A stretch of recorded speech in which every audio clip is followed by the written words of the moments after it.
ఈరోజు మనం వేదకాలం అనంతరం విద్యలో జరిగినటువంటి మార్పుల గురించి తెలుసుకుందాం. విద్య ఏ విధంగా మార్పు చెందింది, ఎటువంటి విద్య కొనసాగిందో నేర్చుకుందాం. వేదకాల అనంతరం కూడా మతపరమైనటువంటి విద్య కొనసాగింది. ఈ కాలంలో ఏమైంది అంటే ఉపనిషత్తుల ప్రభావం చాలా ఉండిందన్నమాట. ఉపనిషత్తుల్లో 2 మార్గాలు సూచించడం జరిగింది. ఉపనిషత్తుల్లో సూచించిన మార్గాలు 2. ద్రియాస జీవిత మార్గం అంటే దీనిని ఇక్కడ కర్మ ధర్మాల ద్వారా సాధించడం, జీవిత మార్గాన్ని కర్మ ధర్మాల ద్వారా సాధించడం అన్నమాట. శ్రేయాస జీవిత మార్గం ఇది మంచిదనం ఏకాగ్రతల ద్వారా సాధించవచ్చని ఉపనిషత్తుల్లో సూచించారు. త్రియాస జీవిత మార్గం, శ్రేయాస జీవిత మార్గం. వేదకాలానంతర విద్యలో సత్యం వాస్తవం అనేవి మననం నిధిధ్యాసనం వాటి నుంచి మాత్రమే సాధ్యపడుతుందని భావించేవాళ్ళు. సత్యం వాస్తవం అనేవి మనన నిధిధ్యాసన నుంచి సాధ్యపడుతుందని భావించడం జరిగింది. భిక్షాటన మతపరమైన బాధ్యతగా స్వీకరించారు.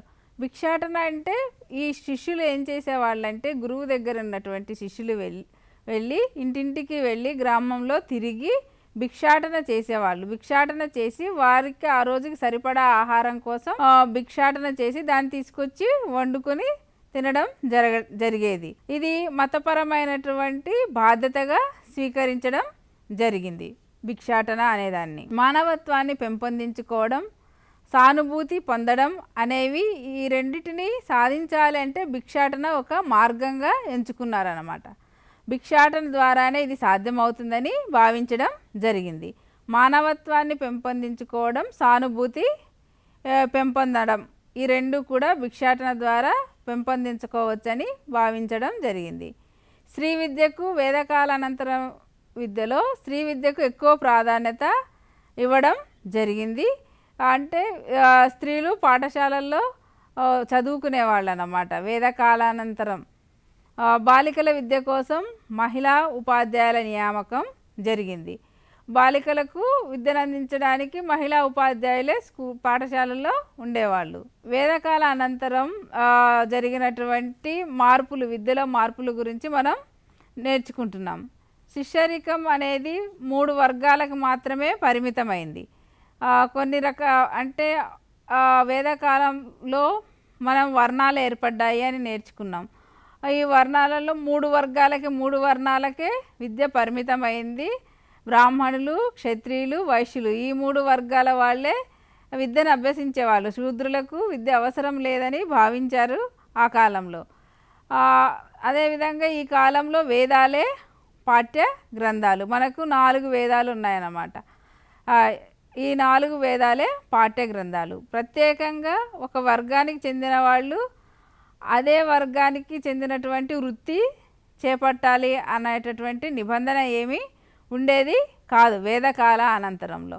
వేదాల కాలంలో వేదాలకు పూర్వం జరిగినటువంటి విద్యలో ఏం చెప్పుకున్నాము, ఏ వర్గానికి చెందిన వాళ్ళు ఏ వర్ణానికి చెందిన వాళ్ళు అదే వృత్తిని చేపట్టాలి అని నేర్చుకున్నాం. కానీ ఇక్కడ వేదకాలానంతరం ఏమైంది, విద్యలో కొన్ని సమూలమైన మార్పులు వచ్చాయి.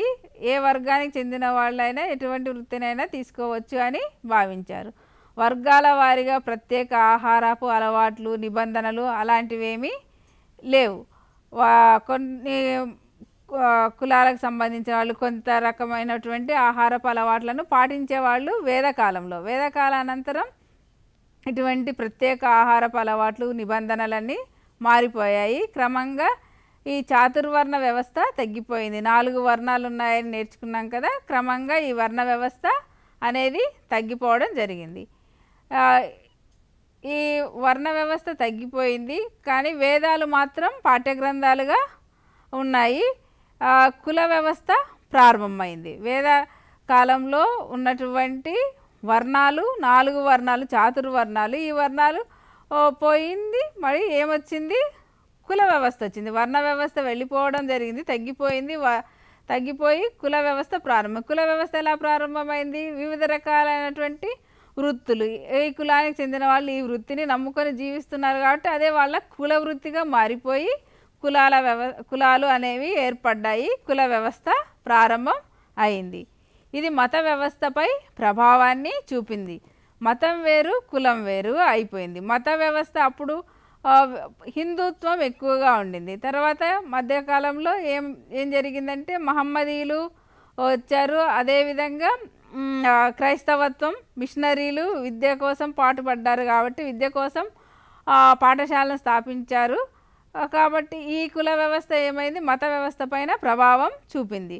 కులానికి సంబంధించిన విద్యను బోధిస్తూ సామాజిక జీవనాన్ని గడపడమే విద్యా లక్ష్యంగా నిర్ణయించారు. ఈ వేదకాలానంతరం ఏం జరిగిందంటే కుల వృత్తిని నమ్ముకొని జీవిస్తున్నారు. అటువంటి విద్యనే వాళ్ళకి బోధిస్తూ సామాజిక జీవనం గడపడం, దాని ద్వారా వాళ్ళ జీవనాన్ని గడపడం ఆమె విద్యా లక్ష్యంగా నిర్ణయించడం జరిగింది. అదేవిధంగా బ్రాహ్మణుల ఆధిపత్యం ఎక్కువగా ఉండేది. ఆ రోజుల్లో ఎక్కువ విద్యను బ్రాహ్మణులకే నేర్చుకునేవాళ్ళు, వాళ్ళే శిష్యరికం చేసేవాళ్ళు. శూద్రులకు విద్య అవసరం లేదని భావించడం జరిగింది కాబట్టి వాళ్ళ ఆధిపత్యం ఎక్కువగా ఉండేది. తర్వాత విద్యార్థి భక్తి శ్రద్ధలతో గురువు గారి మెప్పు పొంది విద్యను అభ్యసించడం జరిగేది. ఆ గురువుకి నమస్కారం చేసి గురువుతో పాటు శిష్యుడు ఉండేవాళ్ళు గురుకులాలలో. అదే పద్ధతి పాటించడం జరిగింది. వేదకాల అనంతరం కూడా భక్తి శ్రద్ధలతో గురువుని పూజించేవాళ్ళు. గురువుని పూజించి తర్వాత గురువు గారి మెప్పు పొందిన తర్వాత విద్యను అభ్యసించడం జరిగేది. మతపరమైనటువంటి అంశాలకు ప్రాముఖ్యత ఇవ్వడం జరిగింది. మతానికి సంబంధించిన అంశాలు బోధించడం జరిగింది. మత గ్రంథాలు, సూత్రాలు ఇవన్నీ కూడా ప్రఖ్యాతి పొందాయన్నమాట. అట్టడుగు వర్గాలకు విద్యను అందజేయలేకపోయారు. అట్టడుగు వర్గాలు విద్యకు అర్హులు కారని వాళ్ళని శిష్యులుగా తీసుకునేవాళ్ళు కాదు. వేదకాలానికి పూర్వం కూడా శూద్రులకు విద్య అవసరం లేదని భావించారు. ఆ పరిస్థితి అలాగే ఉండిపోయిందన్నమాట.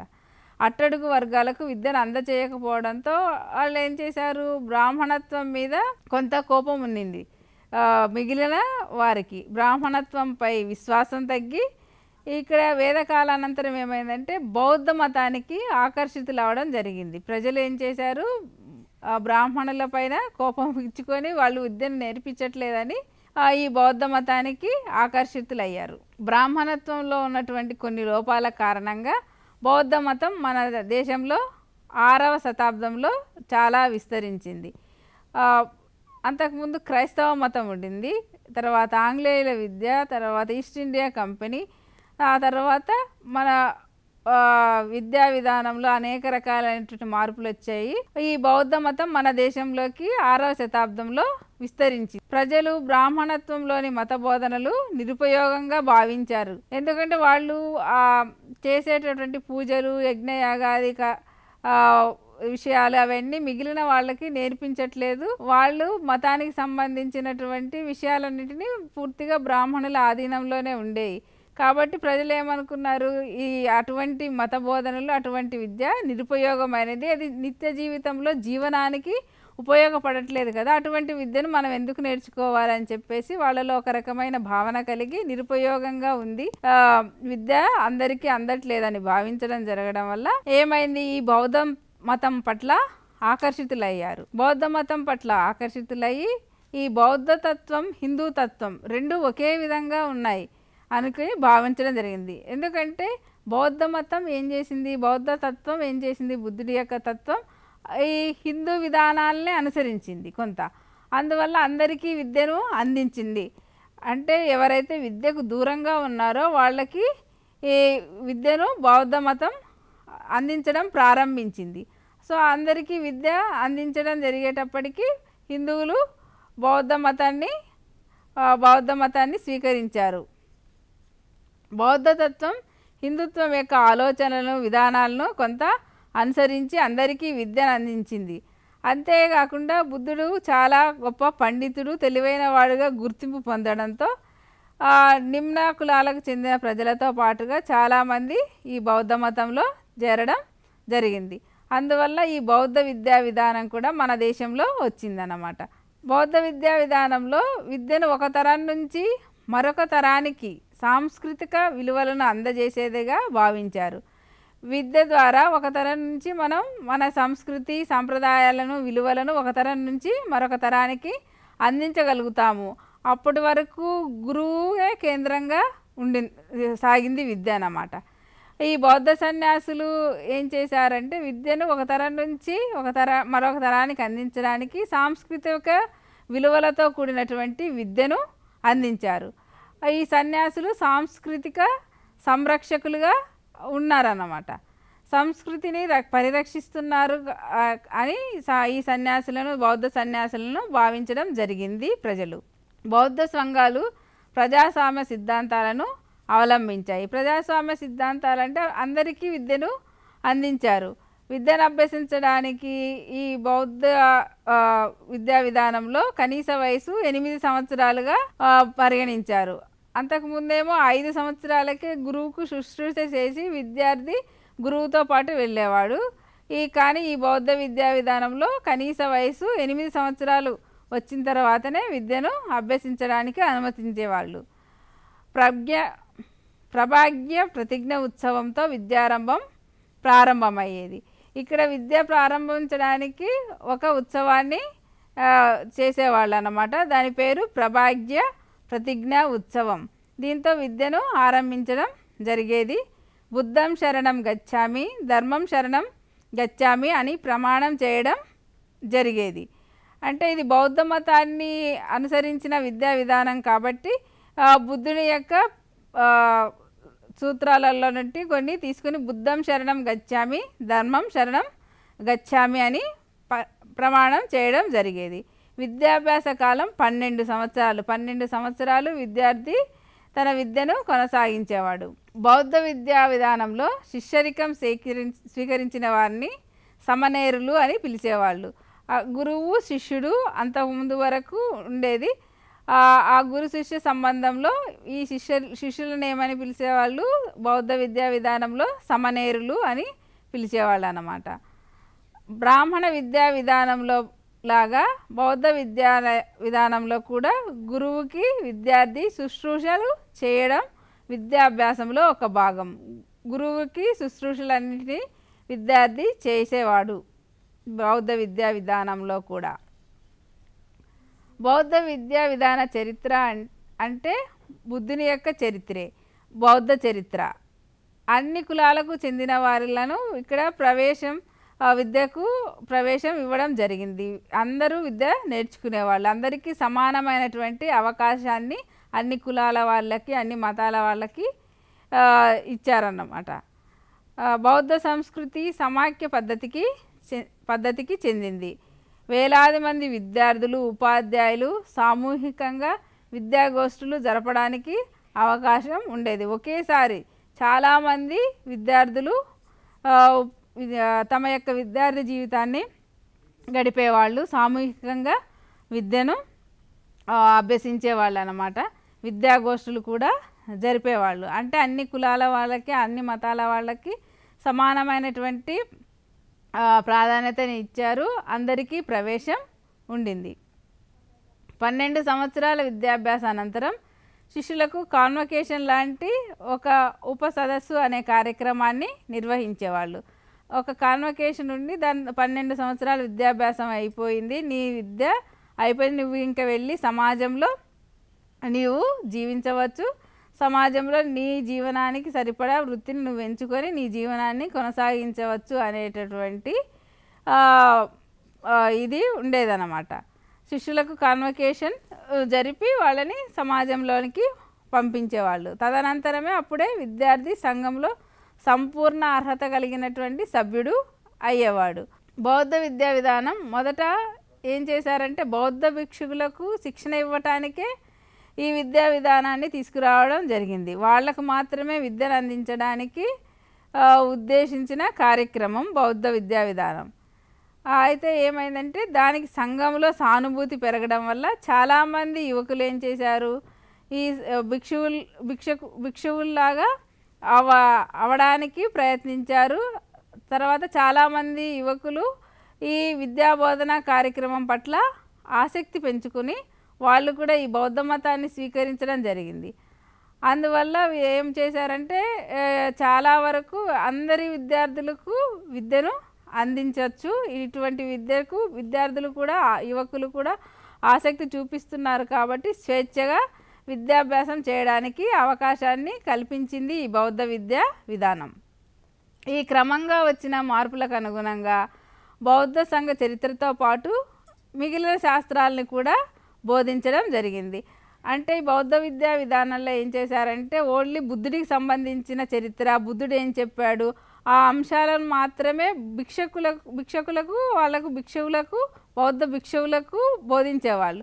అయితే చాలామంది యువకులు దీన్ని నేర్చుకోవడానికి రావడం మూలంగా బౌద్ధ సంఘం యొక్క చరిత్రతో పాటు బౌద్ధానికి సంబంధించని శాస్త్రాలైనటువంటి సంస్కృతము, సాహిత్యము, ఖగోళ శాస్త్రము, వైద్య శాస్త్రము, న్యాయశాస్త్రము వీటన్నిటి గురించి కూడా విద్యార్థులకు బోధించడం జరిగింది. రాజనీతి శాస్త్రము, పరిపాలనా పద్ధతులు ఇవన్నీ కూడా విద్యా విధానంలో చేర్చారన్నమాట.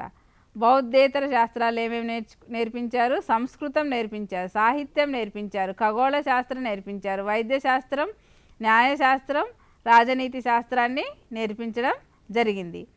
వ్యక్తి వికాసానికి ఎలాంటి విద్య అవసరమో అదేవిధంగా విజ్ఞాన సముపార్జన కోసం అవసరమయ్యేటటువంటి విద్యను కూడా బోధించడం జరిగింది. ఈ బౌద్ధ విద్యా కేంద్రాలు ఆ రోజుల్లో విదేశీయులను కూడా ఆకర్షించడం జరిగింది. విదేశీయులు కూడా వచ్చి ఈ బౌద్ధ విద్యా విధానంలో ఇక్కడ చదువు నేర్చుకున్నారు. వాటిలో కొన్ని విజ్ఞాన కేంద్రాలుగా గుర్తింపు పొంది విశ్వవిద్యాలయ స్థాయికి వెళ్ళాయన్నమాట. విదేశీయులు కూడా మన దగ్గరకు వచ్చి నేర్చుకున్న వాటిల్లో ప్రాముఖ్యమైనవి నాగార్జున, నలంద, తక్షశిల, విక్రమశిల. ఈ 4 బౌద్ధ విద్యా విధానంలో వచ్చిన పాఠశాలలుగా చెప్పుకోవచ్చు, లేదా విద్యా కేంద్రాలు, విజ్ఞాన కేంద్రాలు అని అంటాము.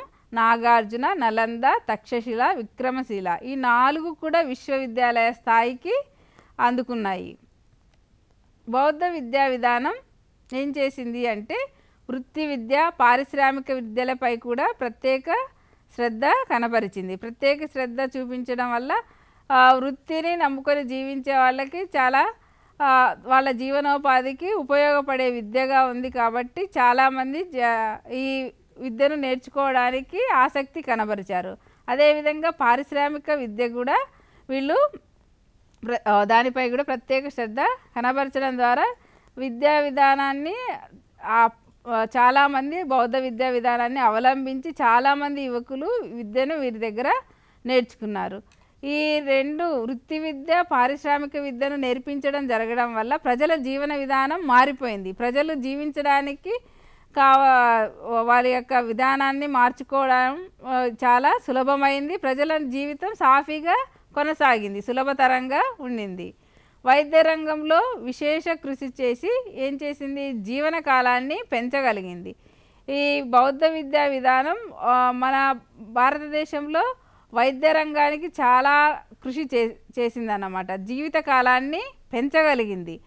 ఔషధ శస్త్రచికిత్సలను కూడా ఈ బౌద్ధ విద్యా విధానంలో విద్యార్థికి నేర్పించడం జరిగింది. అందువల్ల ఈ బౌద్ధ విద్యా విధానం శస్త్రచికిత్సలకు కూడా పేరు గాంచింది. కపాలం, ఉదరం మొదలైన శస్త్రచికిత్సలు చేసిన మొదటి విద్యా విధానం వీరే. కపాలానికి, ఉదరానికి సంబంధించినటువంటి ఆపరేషన్లు వీరి కాలంలోనే నిర్వహించారు. భారతదేశంలోని అనేక పట్టణాలలో వైద్యులు ఉండేవాళ్ళు. వైద్య విద్యలలో తక్షశిల అత్యంత గౌరవపాత్రమైన విద్యాపీఠంగా రూపొందింది. బౌద్ధ విద్యా విధానంలో వైద్య విద్య 7 సంవత్సరాలు ఉండేది. 7 సంవత్సరాలు వైద్య విద్యను అభ్యసించేవాళ్ళు అన్నమాట. వైద్య విద్యలో తక్షశిల అత్యంత గౌరవపాత్రమైన విద్యాపీఠంగా రూపొందింది. ఔషధాలకు పనికి వచ్చే మొక్కలపై గల పరిజ్ఞానాన్ని పరిశీలించేవాళ్ళు. వైద్య విద్య అనంతరం 7 సంవత్సరాలు చదివిన తర్వాత ఔషధాలకు ఏ మొక్కలు ఉపయోగపడతాయి, వాటిపైన వీళ్ళు ఎంత పరిజ్ఞానం సంపాదించారో అన్నదాన్ని పరీక్షించేవాళ్ళు. శాస్త్రీయ విజ్ఞానంలో జరిగిన అభివృద్ధి ఏమైందంటే బ్రాహ్మణులలో చైతన్యం కలిగింది. వాళ్ళు వేదాలు నేర్చుకునే వాళ్ళు, లేకపోతే యజ్ఞయాగాదులకు సంబంధించినటువంటి జ్ఞానం మాత్రమే ఉండింది. అది ఇక్కడ ఏమైంది, శాస్త్రీయ విజ్ఞానంలో చాలా అభివృద్ధి జరిగింది. వైద్య రంగంలోను, ఖగోళ శాస్త్రంలోను, ఈ బౌద్ధ విద్యా విధానంలో చాలా మార్పులు జరిగాయి. చాలా రకాలైనటువంటి అభివృద్ధి జరగడం వల్ల బ్రాహ్మణులలో చైతన్యం కలిగింది. సంప్రదాయ సిద్ధంగా వేదాలని మాత్రమే వాళ్ళు పఠించేవాళ్ళు. బ్రాహ్మణులు తమ విజ్ఞానం పెంపొందించుకోవాలి అంటే ఏం చేయాలి, బౌద్ధ సాహిత్యాన్ని మనం కూడా చదవడం చేయాలి. వేదాలలో అంతా ఈ శాస్త్ర సాంకేతిక విద్య లేదు. అదేవిధంగా వైద్యానికి సంబంధించినటువంటివన్నీ కూడా లేవు అని భావించారు. ఈ శాస్త్ర విజ్ఞానంలో జరిగిన అభివృద్ధి ఈ బౌద్ధ విద్యా విధానంలో వీళ్ళు సమాజానికి అందించడం జరగడం వల్ల బ్రాహ్మణులలో చైతన్యం కలిగి వాళ్ళు కూడా తమ విజ్ఞానాన్ని పెంపొందించుకోవడానికి ఏం చేశారంటే ఈ బౌద్ధ సాహిత్యాన్ని చదవడం మొదలుపెట్టారు. ఈ బౌద్ధ సాహిత్యాన్ని చదివారు. దీంతో బౌద్ధ హిందూ సాహిత్యాలు రెండు ఒకే విధంగా ఉన్నాయి. పరస్పరం విరోధం లేకుండా సహజీవనంగా ఉన్నాయన్నమాట. బౌద్ధం హిందుత్వం రెండు వేరు వేరు కాదు. బౌద్ధ సాహిత్యం హిందూ సాహిత్యాలు పరస్పరం ఒకదానిని ఒకటి పై ఆధారపడి సహజీవనం చేయడం జరిగింది. తర్వాత మనం మధ్యయుగంలో విద్యా విధానం గురించి తెలుసుకుందాం. వేదకాలానంతరం విద్యలో మధ్యయుగంలో విద్యా విధానంలో వచ్చినటువంటి మార్పులు ఏమున్నాయో, ఎటువంటి విద్యా విధానాన్ని అవలంబించారో నేర్చుకుందాం. 8వ శతాబ్దం ఆరంభం నుంచి భారతదేశంపై మహమ్మదీయులు దండయాత్రల్ని ప్రారంభించారు. ఎప్పుడు నుంచి? 8వ శతాబ్దం నుంచి. మహమ్మదీయుల ప్రవేశ కాలాన్ని మళ్ళీ ఒక కొత్త యుగంలాగా భారతదేశంలో మనం భావించవచ్చు. వీళ్ళు అనేక మంది మన భారతదేశంపై దండయాత్రలు కొనసాగించారు. వీళ్ళ యొక్క దండయాత్రలతో మహమ్మదీయుల వాళ్ళు దండయాత్రలు చేసి వాళ్ళు అభివృద్ధి పొందడంతో ఈ హిందూ రాజ్యాలన్నీ ఏమయ్యాయి, పడిపోయాయి అన్నమాట. మహమ్మదీయులు వాళ్ళు మాత్రమే వాళ్ళు అభివృద్ధి చెందడంతో హిందూ రాజులు పడిపోయారు.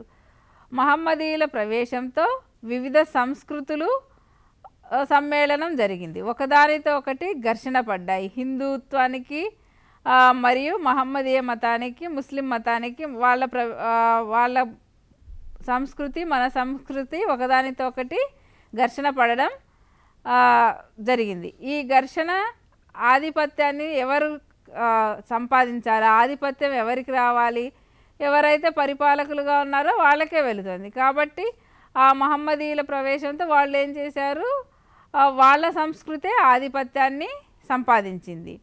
అదేవిధంగా ధనికులు పేదల మధ్య వ్యత్యాసం చాలా ఎక్కువైంది, వ్యత్యాసం పెరిగిపోయింది. పేదలు ఏమైపోయారు, మరీ పేదవాళ్ళు అయిపోయారు, ధనికులు ఇంకా ధనికులు అయిపోయారు. పేదల పరిస్థితి దిగజారిపోయింది. అక్బర్ కాలంలో హిందూ ముస్లింల మధ్య చాలా వరకు సోదరభావం పెంపొందించాడు. అక్బర్ కాలంలో అంత ఎక్కువ తగాదాలు లేవు, కానీ ఔరంగజేబు కాలంలో ఈ సంబంధాన్ని దెబ్బతీయడం జరిగింది.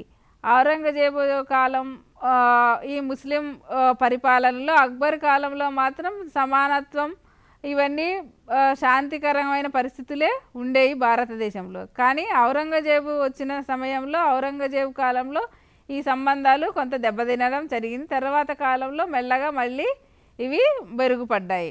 మహమ్మద్ గజనీ కూడా మన భారతదేశం పైన దండయాత్ర చేశాడు. ఆ కాలంలో హిందువుల విద్యా కేంద్రాలు తగ్గిపోయాయి. అంతకుముందు వేదాలు నేర్పించేవాళ్ళు, గురుకులాలు ఉండేవి, ఆశ్రమాలు ఉండేవి, వేద పాఠశాలలు ఉండేవి, ఇవన్నీ ఉండేవి. కానీ అవన్నీ క్రమక్రమంగా మహమ్మదీయులు మనల్ని పరిపాలించడం వల్ల ఈ ముస్లింల కాలంలో ఈ ముస్లిం పరిపాలనలో వాళ్ళ మతానికి వాళ్ళు ప్రాముఖ్యత ఇవ్వడం మూలంగా హిందువుల విద్యా కేంద్రాలు క్రమంగా మరుగున పడ్డాయి. హిందూ రాజులు పోయారు, ఈ హిందువుల విద్యా కేంద్రాలు తగ్గిపోయాయి. అంతేకాకుండా అనేక మంది ముస్లిం రాజులు ఇస్లాం మత వ్యాప్తికి, వాళ్ళ మతానికి వ్యాప్తి పెంచుకోవడానికి, వాళ్ళ మతాన్ని ప్రచారం చేసుకోవడానికి చాలా ప్రాధాన్యత ఇవ్వడం వల్ల ఈ హిందువుల విద్యా కేంద్రాలు తగ్గిపోవడం జరిగింది. నిమ్న వర్గాలకు చెందిన ప్రజల్ని ఆకర్షించడానికి, వారికి ఆసక్తికరమైన విద్యను అందజేయడానికి విద్యా విధానాన్ని వీళ్ళు ముస్లింలు తమ పరిపాలనలో ఒక విద్యా విధానాన్ని అనుసరించారు. అంతకుముందు ఉన్నత వర్గాల వారికే విద్య ఉండేది. గురుకుల సమయంలో కూడా 3 వర్గాల వాళ్ళకి 3 వర్ణాల వాళ్ళకే విద్య ఉందని నేర్చుకున్నాం కదా. శూద్రులని ఆ విద్యకు చాలా దూరం చేశారు. అందుకని వీళ్ళు ఏం చేశారు, ఈ ముస్లింలు నిమ్న వర్గాలకు చెందిన ప్రజల్ని ఆకర్షించడానికి ఒక ఆసక్తికరమైన విద్యా విధానాన్ని రూపొందించారు. కానీ దీని యొక్క అంతిమ లక్ష్యం ఏంటంటే వాళ్ళ యొక్క మతాన్ని ప్రచారం చేసుకోవడమే. ముస్లింల యొక్క పరిపాలనలో వాళ్ళ విద్యా విధానంలో ఏం చేశారు, మత సిద్ధాంతాల్ని ప్రచారం చేయడం భాగంగా పెట్టుకున్నారు. అందుకు తగినటువంటి విద్యా విధానాన్ని అనుసరించారు. మహమ్మద్ ప్రవక్త ఉద్దేశించిన ప్రకారం జ్ఞానాన్ని, దైవ మార్గాన్ని సంపాదించిన వాడే పవిత్ర కార్యాలు చేస్తారని మహమ్మద్ ప్రవక్త బోధించారన్నమాట. ఆయన బోధించిన ప్రకారం వీళ్ళు ఏం చేశారు, పాఠశాలలను మనం స్థాపించి ఇటువంటి జ్ఞానాన్ని వాళ్ళకి అందించాలి. అందించినప్పుడు ఏమవుతుంది, వాళ్ళు కూడా మతాన్ని స్వీకరిస్తారు, ఇస్లాం మతాన్ని స్వీకరిస్తారని భావించి వాళ్ళు నిమ్న వర్గాల వారిని ఆకర్షించారు. అదేవిధంగా జ్ఞానం విచక్షణ శక్తిని పెంపొందిస్తుందని, స్వర్గానికి మార్గం చూపెడుతుందని ఈ ముస్లింలు భావించేవాళ్ళు అన్నమాట. జ్ఞానం విచక్షణ శక్తిని ఇస్తుంది అంటే ఏది మంచి ఏది చెడ్డు, ఎటువంటి దారిలో వెళ్ళాలి అనేదాన్ని మనకు విచక్షణ జ్ఞానాన్ని కలిగించేదేంటి, విచక్షణ కలిగించి ఈ మతం ద్వారా మనం మోక్షాన్ని, స్వర్గాన్ని పొందవచ్చని నమ్మేవాళ్ళు అన్నమాట. పరిస్థితుల ప్రభావంతో ఇటువంటి పరిస్థితులు పరిపాలన చేసేది ఎవరు, ముస్లింలు. పాఠశాలలు ఏమున్నాయి, ఎక్కువగా ఈ మతాలకు సంబంధించిన పాఠశాలలే ఉండేటప్పటికీ ఆ పరిస్థితుల ప్రభావంతో ఏం చేశారు, చాలామంది హిందువులు ఇస్లాం మతాన్ని స్వీకరించారు. ఆ ఇస్లాం మతాన్ని స్వీకరిస్తే ఏమైంది, అప్పుడు వాళ్ళందరికీ కూడా వాళ్ళ మత విద్యను నేర్పించాల్సిన అవసరం ఏర్పడింది. అంటే హిందువులు కూడా ముస్లిం మతాన్ని స్వీకరించడం ద్వారా, ఇస్లాం మతాన్ని స్వీకరించడం ద్వారా ఆ మత విద్యను వీళ్ళు నేర్చుకున్నారు. ఈ ముస్లిం పరిపాలనలో రకరకాలైనటువంటి జ్ఞానాన్ని వీళ్లకు అందించారు. మహమ్మదీలు ముఖ్యంగా మతపరంగా ఉన్నటువంటి మతపరమైన జ్ఞానాన్ని, వాళ్ళు ఆ మతాన్ని అనుసరించడానికి అవసరమైన జ్ఞానాన్ని అందించడమే విద్యాలక్ష్యంగా ఉంచుకున్నారు. ఆ విద్యాలక్ష్యం ఆ విధంగా మత ప్రచారం కోసమే వాడబడింది. వివేచన కలిగించేదే జ్ఞానం. కాబట్టి మతంపై నమ్మకాన్ని కలిగించడానికి ఈ విద్యను ఒక సాధనంగా వాళ్ళు ఉపయోగించుకున్నారు. విద్యావ్యాప్తి చేయడం ద్వారా వాళ్ళ మతం పైన నమ్మకాన్ని హిందువుల్లో కలిగించవచ్చు అని విద్యను ఒక సాధనంగా, అదే విద్యా లక్ష్యంగా ఎంచుకున్నారు. మత వ్యాప్తి కూడా చాలా ఎక్కువగా చేశారు. ముస్లిం పరిపాలకులు మత వ్యాప్తిని చేయడం హిందూ దేశంలో, మన దేశంలో, మన భారతదేశంలో చేయాలని భావించి అదే ఒక ధర్మంగా భావించి ఆ మత వ్యాప్తికి విద్యను ఏం చేశారు, ఒక సాధనంగా ఎంచుకున్నారు. భారతదేశంలో విద్య స్థాయి, విద్యా వ్యాప్తి తక్కువగా ఉంది. కాబట్టి మనం విద్యను బోధించడం ద్వారా మనం మతాన్ని కూడా వ్యాప్తి చేసుకోవచ్చని మత వ్యాప్తికి విద్యను ఒక సరి అయిన సాధనంగా భావించి పాఠశాలలు నెలకొల్పడం జరిగింది. ఖురాన్ ఏం చేసి, వీళ్ళ పవిత్ర గ్రంథం, ముస్లింల యొక్క పవిత్ర గ్రంథం ఖురాన్. ఈ ఖురాన్ ఏం చేస్తుంది, పవిత్ర గ్రంథం యొక్క సారాన్ని, మతంలోని సిద్ధాంతాలని ఏమేమి అనుసరించాలో వాటన్నిటిని గురించి తెలుపుతుంది. కాబట్టి ఈ ఖురాన్ని కూడా చదవడం, బోధించేవాళ్ళు. మహమ్మదీల మత సిద్ధాంతాలు బోధించాలి కాబట్టి మత వ్యాప్తికి, మతతత్వాన్ని బోధించడానికి విద్య కావాలి. కాబట్టి ఈ విద్యను నేర్పించడానికి పాఠశాలలు కావాలి. విద్యను ప్రోత్సహించాలంటే మసీదు ఉండాలి, అదేవిధంగా పాఠశాలలు ఉండాలి. మత వ్యాప్తి జరగాలి, విద్యావ్యాప్తి జరగాలి. రెండూ కావాలి. అంటే ఆ విద్య సాధనంగా వాళ్ళు చాలా ఉపయోగించుకున్నారు. విద్యను సాధనంగా ఉపయోగించుకొని ఖురాన్ని పఠిస్తూ, ఖురాన్ చదవడం కూడా విద్యార్థులకు నేర్పించి వాళ్ళ యొక్క మతాన్ని వ్యాప్తి చేశారు, వాళ్ళ మతతత్వాన్ని బోధించారు, విద్యను కూడా ప్రోత్సహించారు. మసీదుల నిర్మాణాలని చేపట్టారు మన హిందూ భారతదేశంలో. కాబట్టి మత వ్యాప్తికి, మతతత్వాన్ని బోధించడానికి విద్యా సంస్థల్ని నెలకొల్పారు, విద్యను ప్రోత్సహించారు. మసీదుల నిర్మాణం తమ విధిగా భావించి అనేక ప్రాంతాల్లో మసీదుల్ని నెలకొల్పారు. చాలామంది హిందువులు ఇస్లాం మతం తీసుకోవడం జరిగింది. ఎందుకంటే విద్య కోసం వాళ్ళు మసీదుల్లోనూ విద్యా సంస్థల్లోనూ మత వ్యాప్తి కూడా చేసేవాళ్ళు. అందుకని ఇస్లాం మతాన్ని పరిస్థితులకు అనుగుణంగా వాళ్ళు హిందువులు కూడా తీసుకోవడం జరిగింది. అందువల్ల ఏమైంది, ప్రాచీన వేద పాఠశాలలు, బౌద్ధ పాఠశాలలు మొత్తం నాశనం అయిపోయాయి. అంటే అక్కడికి వెళ్ళే వాళ్ళు చాలా తక్కువైపోయారు, వేదాలను నేర్చుకునే వాళ్ళు తక్కువైపోయారు. అదేవిధంగా బౌద్ధ మతం కూడా రాను రాను క్రమేపీ తగ్గిపోయింది. వాటిని నాశనం చేసి వీళ్ళు ఏం చేశారు, పవిత్రమని నమ్మిన మహమ్మదీయ పాఠశాలల్ని నెలకొల్పారు. ఈ మహమ్మదీయ పాఠశాలలు అంటే ఇస్లాం మతం వ్యాప్తికి వాళ్ళు కృషి చేసుకోవచ్చని, అదే మరి వారికి ముక్తి మార్గమని పవిత్రమని నమ్మి భావించారు. కాబట్టి మత వ్యాప్తి కోసం సంబంధించినటువంటి పాఠశాలల్ని నెలకొల్పడం జరిగింది. అదేవిధంగా నైతిక విలువలను కూడా వ్యాప్తి చేశారు. మహమ్మదీయ మత సిద్ధాంతంలోని మత బోధనలు, ఈ మత బోధనల్లో చాలా వరకు ఆచరణాత్మకమైనటువంటి నైతిక విలువలు ఉండేవి. అంటే ప్రజలు అనుసరించడానికి, ఆచరణలో పెట్టడానికి ఉండేటటువంటి నైతిక విలువలు ఉండేవి. ఈ విలువలను ఏం చేశారు, ప్రజల్లో నాటుకుపోయే విధంగా విద్యను వ్యాప్తి చేశారు. అందువల్ల నైతిక విలువల వ్యాప్తి బాగా జరిగింది. విద్యతో పాటు నైతిక విలువల్ని కూడా బోధించారని చెప్పవచ్చు ముస్లింల పరిపాలనా కాలంలో. జీవనానికి సంబంధించినటువంటి విద్యను కూడా నేర్పించారు. జీవనానికి కావలసినటువంటి పరిస్థితులను ఏర్పాటు చేశారు. రాజుల కొలువులో ఉద్యోగులుగా ఉండడానికి ఈ పాలకులు ఏం చేశారు, విద్యావంతులకు తగినటువంటి ఉద్యోగాలను ఇచ్చి ప్రోత్సహించడం జరిగింది. అంటే చదువుకున్న వాడికి, వాళ్ళ దగ్గర చదువుకున్న వాళ్ళకి, విద్యావంతులందరికీ తగినటువంటి ఉద్యోగాలు ఇచ్చారు. విద్యావంతులు నజీర్, ఖాజీ అటువంటి ఉన్నత ఉద్యోగులుగా నియమింపబడ్డారు. ఆ రోజుల్లో ముస్లింల పరిపాలనా కాలంలో ఈ రెండు ఉద్యోగాలు ఉన్నత ఉద్యోగాలుగా పిలువబడేవి అన్నమాట, నజీర్, ఖాజీ. ముఖ్యమైన జీవనం కోసం, అదేవిధంగా సుఖమైన జీవితం ఉండాలి అంటే విద్య కంపల్సరీ ఉండాలి, విద్య చదువు ఉండాలి. విద్య ఉంటేనే మనకు ఉద్యోగం వస్తుంది. కాబట్టి మనం సుఖవంతమైన జీవితం గడపవచ్చని భావించి విద్యను నేర్చుకునేవాళ్ళు. అదేవిధంగా ముస్లింల పరిపాలనా కాలంలో విద్యా విధానం రాజకీయ ప్రయోజనాల కోసం కూడా వాడుకోబడింది.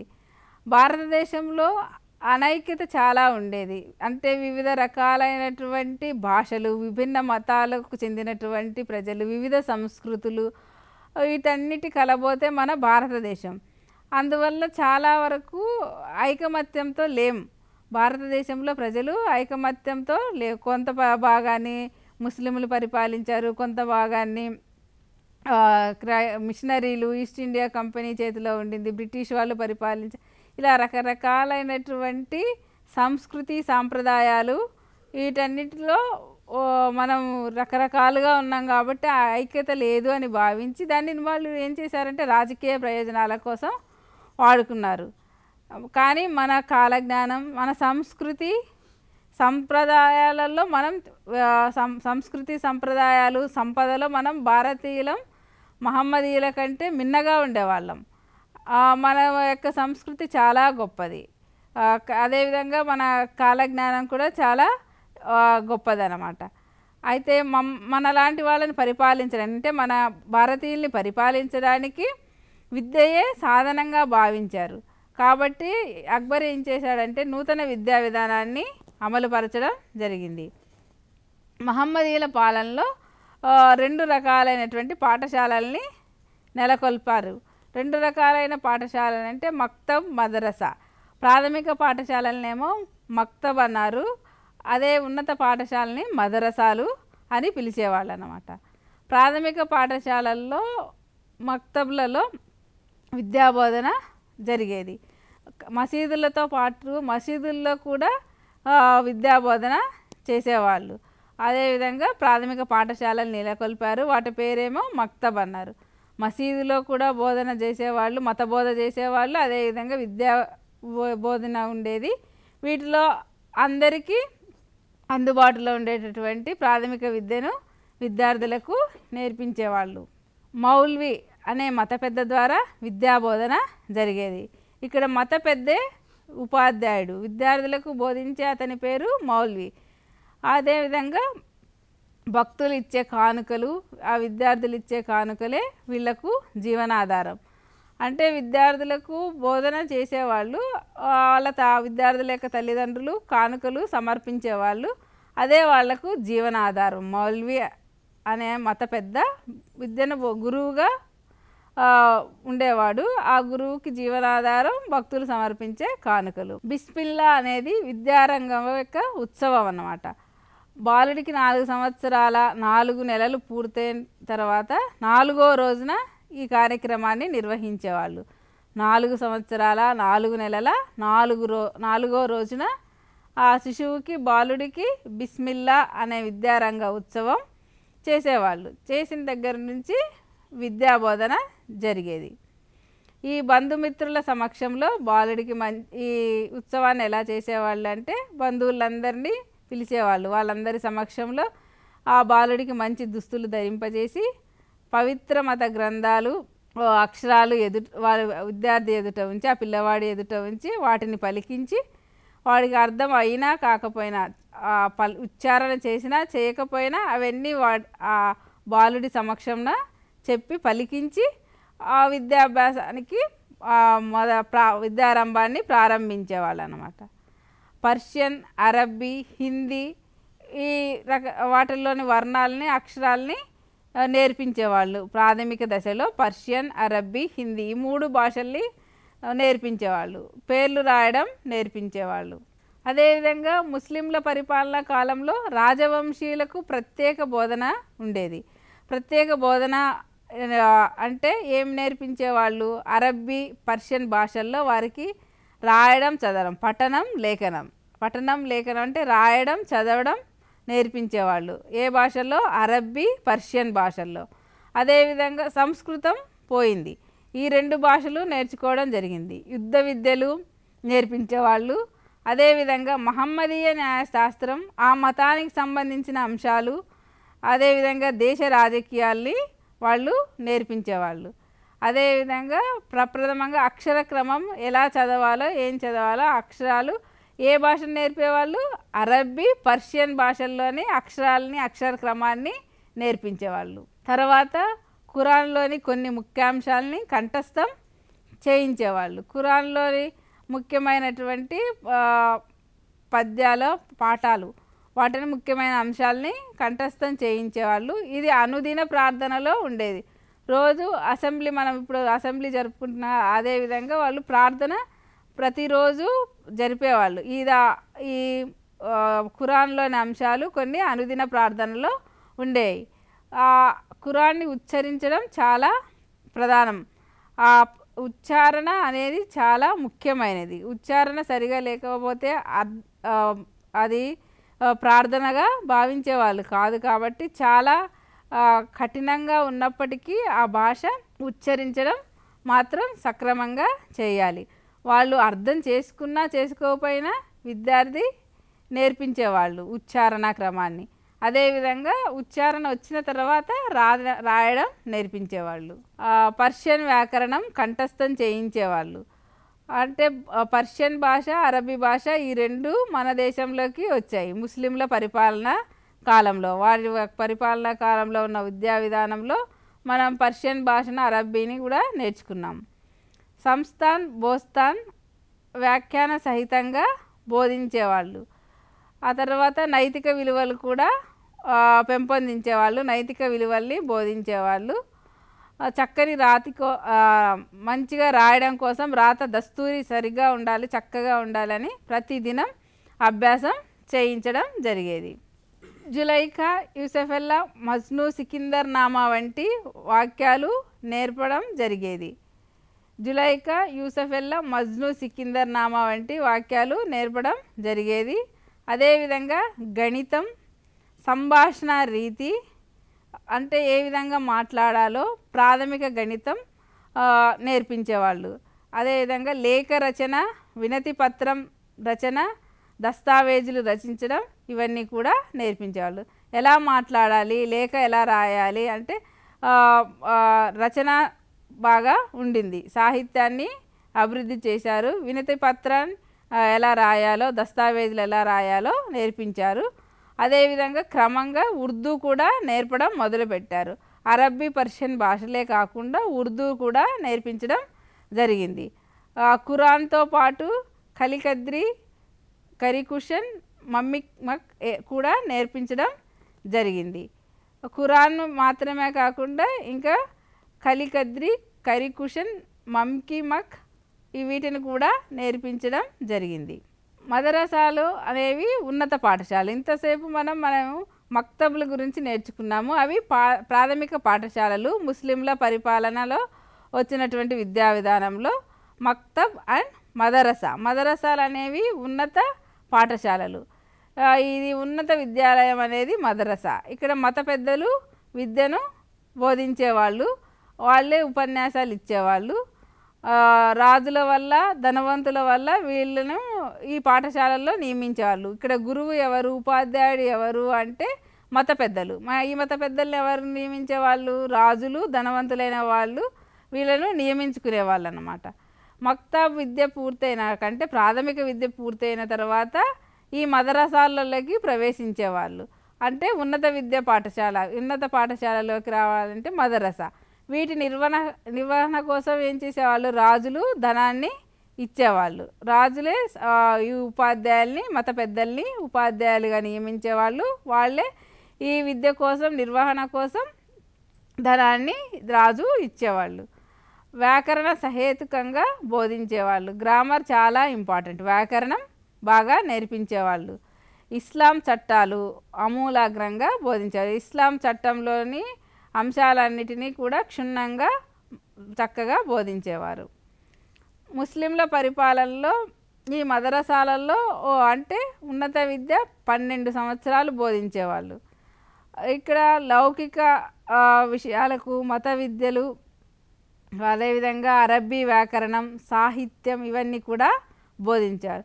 ఇవి ముస్లిం పరిపాలనలో విద్యలో ఎక్కువ మతానికే ప్రాముఖ్యత ఇచ్చారు. మత విద్యనే నేర్పించారు. అదేవిధంగా అరబ్బీ భాష, పర్షియన్ భాష, అరబ్బీ వ్యాకరణం, సాహిత్యం కూడా నేర్పించారు. వీటితో పాటు ఉన్నత విద్యకు వచ్చేటప్పటికి తర్కం, అదేవిధంగా న్యాయశాస్త్రం, తత్వశాస్త్రం, ఖగోళ శాస్త్రం, గణితం, చరిత్ర, భూగోళం, వైద్య విద్య అంటే ఇంకొక 7-8 అంశాలని చేర్చడం జరిగింది.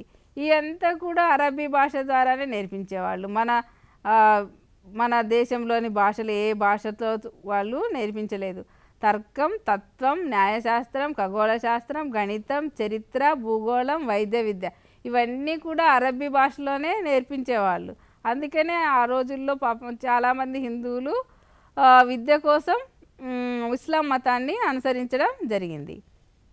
ఉన్నతోద్యోగులుగా నియమించడానికి, అదేవిధంగా నిత్య జీవితంలో పనికి వచ్చే నీతి శాస్త్రం, గణితం, క్షేత్రగణితం, వ్యవసాయం ఈ విద్యలు కూడా నేర్పించేవాళ్ళు.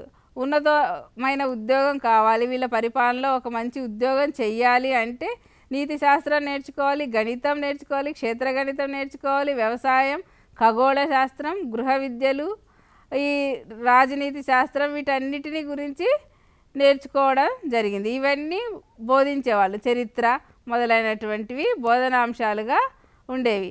ఇవి అబుల్ ఫజిల్ ఆశించినటువంటి విద్యాంశాలు. ఇవన్నీ కూడా ముస్లింల పరిపాలనా కాలంలో విద్యా విధానంలోకి చేర్చడం జరిగింది ఈ బోధనాంశాలన్నిటినీ.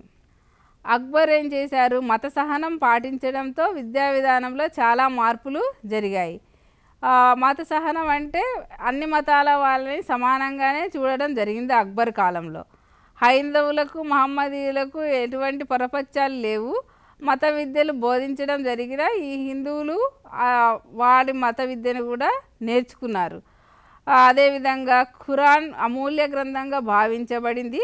ఆ ఖురాన్లోని విషయాలను కూడా బోధించేవాళ్ళు. మత విద్యను బోధిస్తున్నారు కదా, హిందువులు కూడా నేర్చుకునేవాళ్ళు అన్నమాట. మాతృభాషను బోధనా భాషగా ప్రవేశపెట్టాడు అక్బర్. కొంతకాలం ఈ అరబ్బీ పర్షియన్ భాషల్లో బోధిస్తూ ఉంటే ఎక్కువ మంది హిందువులు వచ్చి పాఠశాలలో నేర్చుకుంటున్నారు కదా. ఈ మత విద్యను మాతృభాష ద్వారా కూడా బోధిస్తే బాగుంటుంది. ఈ ఖురాన్ని వాళ్ళ మాతృభాషలో కూడా బోధించవచ్చని భావించి మాతృభాషను బోధనా భాషగా ప్రవేశపెట్టడం జరిగింది. ఔరంగజేబు తన గురువుతో చెప్పినట్లు నిత్యం ఉపయోగపడే విద్యలు, జీవిత సమస్యలను పరిష్కరించేటటువంటి విద్యలు మనం ఈ మదరసాలలో బోధించాలి అని ఔరంగజేబు ఈ గురువులతో చెప్పి వాళ్ళకు ఉపయోగపడేటటువంటి విద్య నేర్పించాలని భావించాడు. అదేవిధంగా పరిపాలన, భూగోళం, చరిత్ర, న్యాయశాస్త్రం ఇవి కూడా అవసరంగా భావించాడు. అక్బర్ కాలంలోనేమో పరమత సహనం ఉండింది. ఔరంగజేబు కాలంలో కొంతకాలం హిందువులు ముస్లింల మధ్య గొడవలు జరిగాయి. కానీ ఈయన ఏం చేశాడు, నిత్య జీవితంలో ఉపయోగపడే విద్యను, జీవిత సమస్యలను పరిష్కరించగలిగేటటువంటి విద్యను, పరిపాలనకు అవసరమైనటువంటి విద్యను అందించాలి ప్రజలకని భావించాడు. అదేవిధంగా భూగోళం, చరిత్ర, న్యాయశాస్త్రం మొదలైన వాటిని అవసరంగా భావించాడు. విద్య కేవలం విద్య కోసం కాదు, అనేక అంశాలు విద్యార్థికి తెలిసి ఉండాలి, మనిషికి తెలిసి ఉండాలి అని భావించాడు. మేధా సంపద కోసం మాత్రమే విద్యను అభ్యసించడం కాదు, నిత్య జీవితంలో ఉపయోగపడే విద్యను మనం అందించాలి. జీవిత సమస్యల్ని ప్రతి వ్యక్తి పరిష్కరించుకోగలిగే విద్యను మనం అందించాలని ఔరంగజేబు భావించి అటువంటి విద్యా విధానాన్ని తీసుకొచ్చాడు. ఆనాడు సాధారణంగా న్యాయశాస్త్రం అనేది మత సంబంధమైనటువంటి విద్య. ఒక మతానికి మాత్రమే, కొన్ని మతాలకు మాత్రమే సంబంధం, అంటే మతపరమైన విద్యగా ఉండేది న్యాయశాస్త్రం. అయినప్పటికీ దాన్ని అందరికీ బోధించడం జరిగింది. కొన్ని నగరాలలో సంగీత పాఠశాలలు ఉండేవి. తాన్సేన్ వంటి గొప్ప సంగీత విద్వాంసుల్ని పోషించడం జరిగింది ఆ కాలంలో. తాన్సేన్ అనే అతను ఈ ముస్లింల పరిపాలనా కాలంలో ఉన్నటువంటి గొప్ప సంగీత విద్వాంసుడు. ఆయన ఈ సంగీత పాఠశాలలు ఉండేవి, ఈ సంగీతాన్ని కూడా బోధించారు. గృహ పరిశ్రమలు పోషింపబడ్డాయి, అంటే కుటీర పరిశ్రమల్ని ఏర్పరిచారు. భవన నిర్మాణం కూడా జరిగింది. భవంతుల్ని కట్టారు. ముస్లింల పరిపాలన టైంలోనే భవన నిర్మాణం జరిగింది, మసీదుల నిర్మాణం జరిగింది, కుటీర పరిశ్రమల్ని ప్రోత్సహించడం జరిగింది. అక్బర్ ఏం చేశాడు, బోధించేటటువంటి వాచకాన్నే మార్చాలని అనుకున్నాడు అన్నమాట. అంటే ఆ ఏమేమి బోధిస్తున్నారో అవసరమైనవి మాత్రమే కంఠస్థం చేయాలి, బోధించాలి. సూక్తులు, ప్రార్థన ఇటువంటివి ప్రతి విద్యార్థికి నోటికి రావాలి, కంఠస్థం చేయించాలి. ఆ తర్వాత అవి అర్థవంతంగా ఉండాలి. తరచూ విద్యార్థి వాటిని మననం చేయాలి, తరచూ స్మృతిలోకి తెచ్చుకోవాలి. అందువల్ల విద్యార్థి నేర్చుకోవాల్సినటువంటి కష్టపడాల్సిన పని లేకుండా ఎక్కువసార్లు మననం చేస్తే విద్యాశ్రమ తగ్గుతుందని భావించాడు అన్నమాట. అందువల్ల ఈ బోధనా వాచకాన్ని, బోధనా పద్ధతిని మార్చేసి అర్థవంతమైనవి కంఠస్థమైన చేయించాలి అని భావించాడు. ఈ మదరసాలలో ఉపన్యాస పద్ధతిని బోధించేవాళ్ళు ఉపన్యాస పద్ధతిలోనే బోధించారు. విద్యార్థులు అనేక గ్రంథాలను పరిశీలన చేసి చదివేవాళ్ళు. తబ్బి, యూజీ, ఇలాబీ వంటి వాటిలో ప్రయోగం చేసేవాళ్ళు. అక్కడ అభ్యాసానికి తావు ఉండేది. తబ్బి అనేది వైద్య విద్య, రియాబీ అనేది విజ్ఞాన శాస్త్రం. అంటే తబ్బి అని పిలిచేవాళ్ళు వైద్య విద్యని, రియాబీ అంటేనేమో సైన్స్, విజ్ఞాన శాస్త్రం. అదేవిధంగా గణితం, ఖగోళ శాస్త్రం కూడా బోధించారు. ఇక ఆధ్యాత్మిక విద్య అంటే ఇలాహి, ఇదంతా దైవానికి సంబంధించింది, దేవుడికి సంబంధించింది. ఈ విషయ జ్ఞానం అంతా కూడా ఉపన్యాస పద్ధతిలోనే బోధించేవాళ్ళు. అంటే పని చేస్తూ కానీ లేకపోతే ఏదైనా ఎక్స్పెరిమెంట్ ప్రయోగాలు చేస్తూ నేర్చుకోలేదు. దీన్ని అంతటిని కూడా వైద్య విద్యను, విజ్ఞాన శాస్త్రాన్ని, ఆధ్యాత్మిక విద్యను వీటన్నిటిని కూడా ఉపన్యాసాల ద్వారా బోధిస్తూ వ్యక్తిగత శ్రద్ధ చూపేవాళ్ళు. విద్యార్థి యొక్క శక్తిని, నేర్చుకునే శక్తిని బట్టి ఈ బోధన జరిగేది. విద్యార్థి స్వేచ్ఛగా తమంతట తామే అభివృద్ధి చెందడానికి ఒక మానిటర్ సిస్టమ్ ఉండేది. విద్యార్థి తాను ఎంత నేర్చుకున్నాడో తనే సరిచూసుకోవచ్చు. అదేవిధంగా ఎంతవరకు నేర్చుకున్నారో ఒక మానిటర్ సిస్టమ్ ఉండేదని. పఠనం అంటే చదవడం రాయడం, లేఖనం చదవడం రాయడాన్ని ప్రత్యేకంగా బోధించారు. తర్కం, తత్వం, న్యాయశాస్త్రం, మతశాస్త్రం వీటన్నిటిని కూడా బోధించడం జరిగింది. విశ్లేషణ పద్ధతి ఉపయోగించేవాళ్ళు. ఏదైనా కానీ డిస్కస్ చేసి దాన్ని విశ్లేషించి దాని యొక్క ఫలితాన్ని తెలుసుకునేవాడు విద్యార్థి. అనుమానోపపత్తి పద్ధతి అంటే తెలిసిన దాని నుంచి తెలియని దానికి వెళ్ళేవాళ్ళు. చర్చలు, వాదోపవాదాలు, డిస్కషన్స్ ఇవన్నీ జరిగి విద్యార్థి నేర్చుకునేవాడు. స్వీయ అధ్యయనం కూడా స్వయ అధ్యయనం విధానం అమల్లో ఉండింది. ఉపాధ్యాయులు సలహాలు మాత్రమే ఇచ్చేవాళ్ళు. విద్యార్థి ఏకాంతంగా మననం ద్వారా అభ్యసించేవాడు. తన సొంతంగా తాను కొంత నేర్చుకోగలిగేవాడు, మననం చేసుకుంటూ ఉండేవాళ్ళు. అదేవిధంగా ఆ కాలంలో శిక్షలు, బహుమతులు కూడా ఉండేవి. కఠిన శిక్షలు ఉండేవి. అపరాధాలు చేసిన వారిని విద్యార్థులు కఠినంగా శిక్ష విధించేవాళ్ళు అన్నమాట. క్రమశిక్షణ, నైతిక విలువలు, అణకువ మొదలైనవి అత్యవసరమైనవిగా భావించేవాళ్ళు. కఠినమైన నిబంధనలు ఉండేవి. కొరడాలతో కొట్టడం, తలకిందులుగా వేలాడదీయడం ఇటువంటి దండనలు ఉండేవి. కానీ చక్కని ప్రవర్తన, విద్యార్థులకు విద్యాబుద్ధులు బాగా నేర్పించేవాళ్ళు. విద్యార్థులలో చురుకుదనం, తెలివి ప్రదర్శించే వాళ్ళకి బహుమతులు ఉండేవి. వీళ్ళకు వివిధ రకాలైనటువంటి పథకాల ద్వారా మెడల్స్ ఇచ్చేవాళ్ళు. విద్యార్థికి కొన్ని రకాలైనటువంటి మనం ఇప్పుడు ఉపకార వేతనాలు అంటున్నాం కదా, అలాంటి విద్యార్థి వేతనాలు, ఉచిత వేతనాలు ఇచ్చి విద్యను చాలా బాగా ప్రోత్సహించేవాళ్ళు. తెలివైన విద్యార్థులకు మంచి సత్కారం ఉండేది. చురుకైన విద్యార్థులకు ఉద్యోగాలు ఇచ్చేవాళ్ళు. విద్యావేత్తలు పరీక్షించి విద్యా సామర్థ్యం గుర్తించి తగిన గౌరవాన్ని ఇచ్చి తగిన ఉద్యోగాన్ని ఇచ్చేవాళ్ళు అన్నమాట. ధనవంతులు, దాతలు ఈ విద్యార్థులకు మంచి విద్యావంతులుగా తయారు చేయడానికి ఉచిత విద్య, ధన సహాయం అందించేవాళ్ళు. స్త్రీ విద్యకు కూడా చాలా ఆస్కారం ఉండింది. స్త్రీలకు కూడా చదవడం రాయడం నేర్పించేవాళ్ళు. సామాన్యులైనటువంటి స్త్రీలకు విద్య లేదు, కానీ ధనవంతులైనటువంటి స్త్రీలు, పట్టణవాస స్త్రీలే విద్యను నేర్చుకున్నారు. అయితే పవిత్ర గ్రంథాలు, గృహ నిర్వహణ విద్యలు, సంగీత విద్యలు, సంగీతాన్ని, సాహిత్యాన్ని స్త్రీలకు నేర్పించడం జరిగేది. ఇక్కడ బాబర్ కుమార్తె అయిన గుల్సావల్ బేగం హుమయూన్ నామా అనే గ్రంథాన్ని రాసింది. సుల్తాన్ రజియా అనే ఆవిడ చాలా మేధావి. ఆవిడ యుద్ధ విద్యల్లో ఆరితేరింది ఈ ముస్లింల పరిపాలనా కాలంలో. సుల్తాన్ సలీమా, నూర్జహాన్, ముంతాజ్ మహల్, జహర్నారా బేగం మొదలైన వాళ్ళందరూ కూడా సాహిత్యంలో సుప్రసిద్ధులుగా పేరుగాంచారు. అంటే ఇక్కడ స్త్రీ విద్యకు చాలా ప్రాధాన్యత ఇచ్చారు ముస్లింల పరిపాలనా కాలంలో. ఇక్కడ గురువులు శిష్యులకు దైవంతో సమానం. శిష్యులు కూడా చాలా బాగా గురువుని చూసుకునేవాళ్ళు.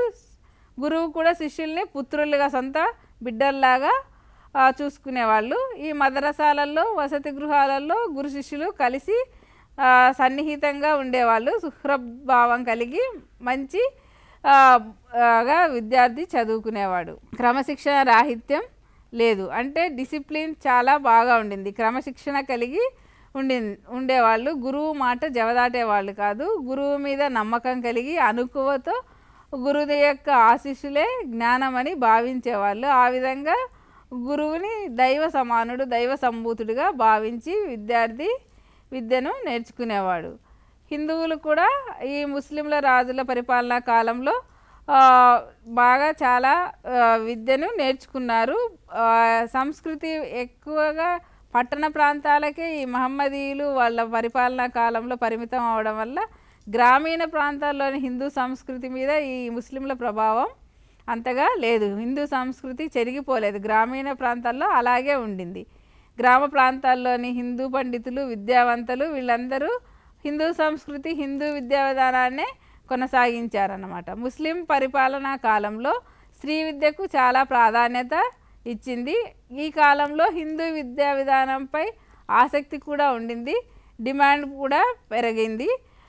అయితే ఈ వైష్ణవులు చాలా కృషి చేశారు. హిందూ విద్యా విధానానికి కూడా కృషి చేశారు. ఎందుకంటే అది కొంతకాలం హిందూ రాజులు పోయారు, హిందూ వేదాలు ధర్మం ఇవన్నీ కాలగర్భంలో కలిసిపోయాయి. అయితే ఈ వైష్ణవులు ఏం చేశారంటే మానవ సేవ మాధవ సేవ అని భావించి అన్ని వర్గాల వారికి విద్యను అందించడం జరిగింది.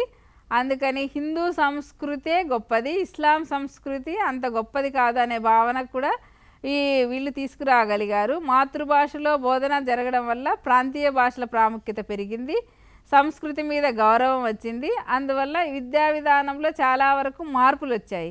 వ్యక్తిగత అవసరాలను తీర్చే విద్యా విధానం, క్రమశిక్షణతో కూడిన విద్యా విధానం అవసరమని గుర్తించి ఆ రోజుల్లో ఇటువంటి విద్యా విధానానికి వాళ్ళు బాటలు వేశారు. వ్యక్తిగత అవసరాలను క్రమశిక్షణాపరమైన విద్యా విధానం గ్రామీణ ప్రజలకు కావలసినటువంటి ఆ స్థానిక పరిస్థితులకు కావలసినటువంటి వారి నిత్య జీవిత అవసరాలకు కావలసినటువంటి విద్యను బోధించడం ఈ ముస్లిం పరిపాలనా విద్యా విధానంలో జరిగింది.